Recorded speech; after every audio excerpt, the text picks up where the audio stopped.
NT Ramarao గారు ముఖ్యమంత్రిగా ఉన్నప్పటి నుంచి వైఎస్ రాజశేఖర రెడ్డి గారు ముఖ్యమంత్రిగా ఉన్నంత వరకు కూడా పింఛన్లని పోస్ట్ మ్యాన్ తెచ్చిచ్చేవారు, లేకపోతే మున్సిపల్ ఎంప్లాయ్ తెచ్చిచ్చేవారు, గవర్నమెంట్ ఎంప్లాయ్ ఎక్కడికక్కడ ఇచ్చేవారు, లేకపోతే బ్యాంక్ అకౌంట్లు వేసేవారు, తీసుకునేవారు. బాగుండేది. జగన్ గారు ప్రభుత్వం అధికారంలోకి వచ్చిన తర్వాత ఈ పింఛన్ల పంపిణీలో కొంచెం ఇబ్బందులు జరుగుతున్నాయని చెప్పి ఆయన సచివాలయ వ్యవస్థను ప్రవేశపెట్టి ఎంతో మందికి ఉద్యోగాలు ఇచ్చారు. మరి ఈ రోజున వాళ్లే డ్యూటీలు చేస్తా ఉన్నారు. వాళ్ళ ద్వారాగా పింఛన్ అందించేవారు. కానీ ఇప్పుడు కూటమి ప్రభుత్వం వచ్చిన తర్వాత 3 పార్టీల వ్యవస్థ దగ్గరగా 13-16 మంది ఇళ్లకు వెళ్ళిపోయి ఎవరి కాళ్ళు నించోబెట్టి రోడ్ల మీద నుంచోబెట్టి వాళ్ళు ఫోటోలు తీసుకునేటువంటి పరిస్థితి ఎట్లా ఉన్నదంటే ఏదో దానం ఇస్తున్నట్టుగా పరిస్థితి ఉంది.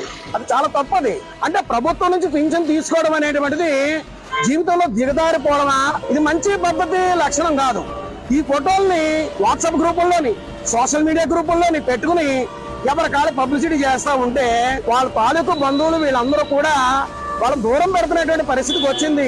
వాళ్ళ ఇళ్ళకి వీళ్ళు వెళ్ళలేనటువంటి వాతావరణం వచ్చింది. ఇది చాలా దారుణంగా ఉంది, దౌర్భాగ్యకరంగా ఉంది. మరి రాష్ట్ర ముఖ్యమంత్రి గారు చెప్పరు, డిప్యూటీ ముఖ్యమంత్రి గారు చెప్పరు, కేంద్ర ప్రభుత్వం చెప్పదు. ఏంటి పద్ధతి?